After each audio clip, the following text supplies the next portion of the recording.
हाँ जी, dear students, welcome to Dotway Educators. Now we are going to start the seventh unit of system software, which is macro language. In this unit, we will cover all the aspects related to a macro and macro instruction. So the first topic in this unit is macro instruction. What is macro instruction?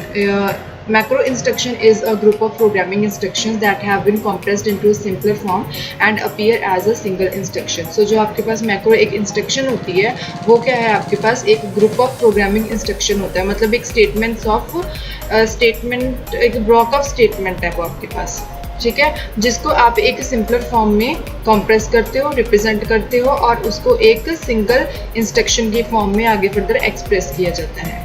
And when used a macro expands from its compressed form into its actual instruction details. जब हम उसको expand करते हैं तो जो उसकी compressed form होती है वो आगे फर्दर उसकी actual instructions के डिटेल में convert हो जाती है. So the next topic is macro. The macro अब आपका इस यहाँ पे क्या होता है? A macro, it also stands for macro instruction. Macro is a programmable pattern which translates a certain sequence of input into a preset sequence of output. मतलब आपके पास ये एक ऐसा पैटर्न है जो sequence of input को आगे further sequence of output में कन्वर्ट करता है, उसको ट्रांसलेट करता है. सो इसका फर्स्ट पॉइंट क्या है? Macro is a sequence of instructions assigned by a name and could be used anywhere in the program. ठीक है, तो आपके पास जो मैक्रो है वो एक सीक्वेंस ऑफ इंस्ट्रक्शन है, इसको आप अपनी तरफ से एक नेम असाइन करते हो और इसको आप अपने प्रोग्राम के थ्रू आउट कहीं पे भी यूज़ कर सकते हो as per the user requirement, as per the requirement of the operation. And the second point is macros are defined with, आपके पास अगर आप मैक्रो को डिफाइन करते हो तो आपके पास दो डायरेक्टिव्स यूज़ किए जाते हैं. किसके? Percentage macro and percentage and macro. तो आपका जो परसेंटेज मैक्रो है उसको आप एज अ स्टार्टिंग यूज़ करते हो for your macro and macro किसको डिफाइन करता है? मैक्रो के एंड को. And the third point is macro begins with the macro directive and ends with the end macro directive. Okay, and this is the syntax of macro definition. वहाँ पे आप क्या क्या चीज़ें मेंशन करते हो? मैक्रो का नेम एंड उसके नंबर ऑफ पैरामीटर्स, उसके बाद आपके पास क्या आती है? मैक्रो की बॉडी, एंड आफ्टर दैट यहाँ पे हमारे पास कौन सा डायरेक्टिव आता है? And macro. ठीक है, अब नेक्स्ट आपके पास क्या है टॉपिक इसमें? This is macros. अब यहाँ पे इसके कुछ मेजर पॉइंट्स हैं which are related to macro topic. Okay, in an assembly program there can be group of instruction that may be repeated again and again. तो यहाँ पे एक बहुत ही सिंपल लैंग्वेज में मैक्रो को प्रॉपरली डिफाइन किया है. उन्होंने बोला कि अगर असेंबली लैंग्वेज में आपके पास कोई रिक्वायरमेंट आती है जहाँ पे आपको ग्रुप ऑफ इंस्ट्रक्शंस को बार बार रिपीट करना पड़ रहा है, so we combine this instruction to a single group and assign a name to it which is called as a macro. Rather than कि उस सारे इंस्ट्रक्शंस को बार बार रिपीट करने की जगह पे हम क्या करते हैं? उन इंस्ट्रक्शंस को एक जगह पे कंबाइन कर देते हैं एक सिंगल ग्रुप की फॉर्म में और उसको एक नेम अपनी तरफ से असाइन कर देते हैं and that name is known as a macro. And आगे फर्दर आपके पास क्या है? A macro, it is an extension to the basic assembler language. ये आपके एक असेंबलर लैंग्वेज के लिए एक तरह की एक्सटेंशन भी माना जाता है. They provide a means for generating a commonly use sequence of assembler instruction या फिर उसकी स्टेटमेंट्स.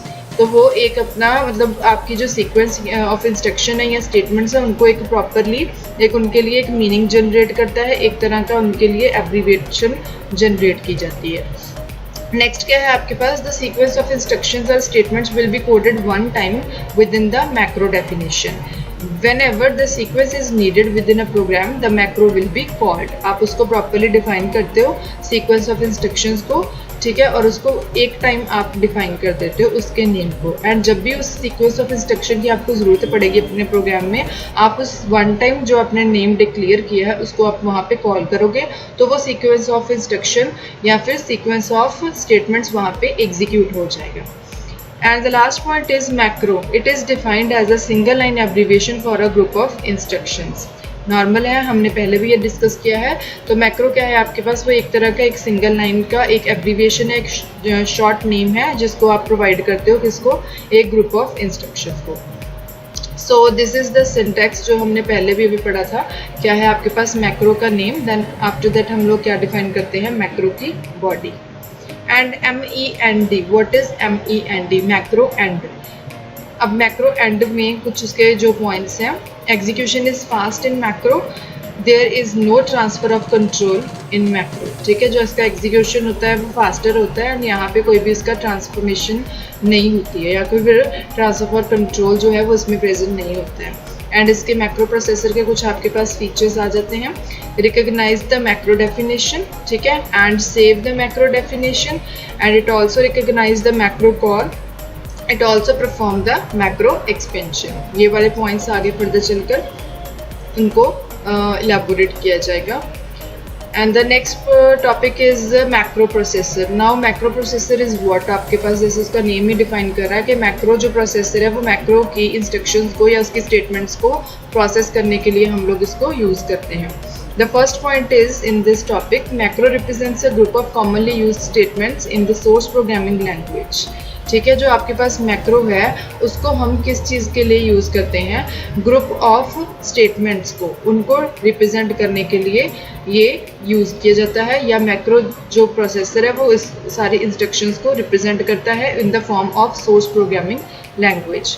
अब नेक्स्ट पॉइंट क्या है आपके पास, macro processor replaces each macro instruction with the corresponding group of source language statements, मतलब जो मैक्रो प्रोसेसर है वो आपकी जो मैक्रो की इंस्ट्रक्शंस हैं उनको किनके साथ आगे फर्दर रिप्लेस करता है, सोर्स लैंग्वेज की स्टेटमेंट्स के साथ। So this process is known as the expansion of macros, क्योंकि वहाँ पे आपके मैक्रो के इंस्ट्रक्शंस को एक्सपैंड कर दिया जाता है, मतलब उनकी डिटेल्स के फॉर्म में। And the third point is using macro instructions, programmer can leave the mechanical details to be handled by the macro processor. अब आपकी मैक्रो के जो इंस्ट्रक्शंस हैं उनकी हेल्प से जो प्रोग्रामर है वो किस चीज़ों को लेफ्ट करता है, मैकेनिकल डिटेल्स को, जो कि आगे फर्दर किसकी ड्यूटी है उनको हैंडल करना, मैक्रो प्रोसेसर की। And the next point is microprocessor designs are not directly related to the computer architecture on which it runs. जो मैक्रो प्रोसेसर का डिज़ाइन है वो डायरेक्टली आपके कंप्यूटर आर्किटेक्चर के साथ जो होता है उसके साथ रिलेटेड नहीं होता है। Macro processor involves definition, invocation and expansion, मतलब मैक्रो प्रोसेसर का इन तीनों चीज़ों के अंदर आगे फर्दर उसका रोल रहता है, वो इन तीनों चीज़ों के अंदर इन्वॉल्व किया जाता है। So these were the main points which were related to macro processor, and this is the diagram which is simplifying some major functions of microprocessor. Basic microprocessor functions कौन से हैं, ये लेफ्ट साइड से जो इसका डायग्राम है वो start हो रहा है। A program with macro definition and macro invocation, ये जो आपके पास प्रोग्राम है this is the source code, and आगे फर्दर जो मैक्रो प्रोसेसर है वो इनको मैक्रो के डेफिनेशन को और उसकी बॉडी को आगे फर्दर इन्वोक करेगा, मतलब उसको यूज़ करेगा। फिर उसके बाद क्या होता है आपका एक्सपैंडेड, मैक्रो प्रोसेसर आपकी स्टेटमेंट्स ऑफ मैक्रो को उनको एक्सपैंड कर देगा in the form of a program. वहाँ पे क्या क्या हुआ, प्रोग्राम है विदाउट द मैक्रो डेफिनेशन। उसके बाद उनको कौन एक्सेप्ट करेगा, असेंबलर, जो आगे फर्दर उनको किस में कन्वर्ट कर देगा, ऑब्जेक्ट प्रोग्राम में। And there are some fundamental functions which are familiar to all the macro processors. तो इसमें कौन से पॉइंट्स हैं आपके पास, the first one is macro definition, second is macro invocation, the third one is macro expansion. Macro definition में क्या है आपके पास, two new assembler directives are utilized in macro definition. जो आपके पास मेनली जो दो डायरेक्टिव्स हैं वो यहाँ पे यूटिलाइज किए जाते हैं। The first one is macro, जो कि बिगिनिंग ऑफ मैक्रो की डेफिनेशन है उसको डिफाइन करता है। MEND जो है वो किस चीज़ के लिए यूज़ किया जाता है, जो उसका मैक्रो का एंड होता है, end of the macro definition, इसको डिफाइन करने के लिए हम इस डायरेक्टिव को यूज़ करते हैं। मैक्रो की इन्वोकेशन क्या है आपके पास, अब मैक्रो इन्वोकेशन स्टेटमेंट्स या फिर उसको हम इन्वोक करने का मतलब होता है मैक्रो को कॉल करना। It provides the name of the macro instruction and the arguments in mounting the macro, मतलब यहाँ पे मैक्रो को कॉल की जाती है। मैक्रो इन्वोकेशन का मतलब है मैक्रो को कॉल करना और उस मैक्रो के अंदर आगे फर्दर जो भी उसकी स्टेटमेंट्स हैं वो वहाँ पे कॉल होंगी मैक्रो के नेम के साथ। And the second point is the processes of macro invocation and subroutine call are pretty different. Yes, इन दोनों की प्रोसेसेस जो हैं वो थोड़ी डिफरेंट होती हैं। And the next point is statements of the macro body are expanded every time the macro is invoked. Yes, जब भी आप मैक्रो को इन्वोक किया जाता है तब हर टाइम जितनी बार आप उसको इन्वोक करोगे उतने टाइम उसकी जो स्टेटमेंट्स हैं वो एक्सपैंड होती हैं। And the fourth point is statements of the subroutine emerge only one. ठीक है, जो सब रूटीन की हैं स्टेटमेंट्स वो एक टाइम पे मर्ज होती हैं regardless of how many times the sub routine is called. Yes, वो एक टाइम पे मर्ज होएगी, लेकिन वो उसकी जो कॉलिंग होती है वो मैनी टाइम्स मतलब सेवरल टाइम्स के लिए उसको एग्जीक्यूट किया जा सकता है या उसको कॉल किया जा सकता है। And the last point is macro expansion. अब इसके फर्दर आगे कौन से पॉइंट्स हैं? Each macro invocation statement will be expanded into the statements that produce the body of the macro. ठीक है, मैक्रो एक्सपेंशन के अंदर क्या होता है, जब भी आपकी इन्वोकेशन की जो स्टेटमेंट है उसको एक्सपेंड किया जाता है in the form of statements, और जो वो स्टेटमेंट्स होती हैं वो किसको प्रोड्यूस करती हैं? मैक्रो की बॉडी को। And the next point is arguments from the macro invocation are replaced for the parameters in the macro prototype. जो उसकी आर्ग्यूमेंट्स हैं मैक्रो इन्वोकेशन की उनको किसके साथ रिप्लेस किया जाता है? पैरामीटर्स के साथ। वो पैरामीटर्स कहाँ पे डिफाइन किए जाते हैं? मैक्रो के प्रोटोटाइप में, जिसको मैक्रो की डेफिनेशन या उसकी डिक्लेरेशन भी बोला जाता है। And the next point is the arguments and parameters are related with one another according to their positions. Yes, जो arguments या parameters होते हैं वो एक दूसरे के साथ correlated होते हैं। And the next point is the first argument in the macro invocation communicates to the first parameter in the macro prototype. जो मैक्रो की इन्वोकेशन के टाइम पे जो फर्स्ट आर्ग्यूमेंट होती है वो किसके साथ कम्युनिकेट करती है? मैक्रो प्रोटोटाइप के फर्स्ट पैरामीटर के साथ। And the last point is comment lines inside the macro body have been deleted, but comments on the individual statements have been preserved. So it was the main points of macro definition, invocation and expansion. So now we are defining the next topic which is macro processor algorithms and its data structures. मतलब इसमें कौन से जो major tables हैं जिसको हम use कर सकते हैं? First one is definition table. इसको हम डिफाइन कर सकते हैं शॉर्ट नेम के साथ DEF-TAB. So this table is used for comprising the macro prototype and statements that make up the macro body. मतलब इसमें हम लोग किन चीज़ों को यूटिलाइज करते हैं? मैक्रो के प्रोटोटाइप को और उसके स्टेटमेंट्स को, मतलब और वो किस चीज़ को डिफाइन करते हैं? मैक्रो की बॉडी को। That's why this is known as the definition table.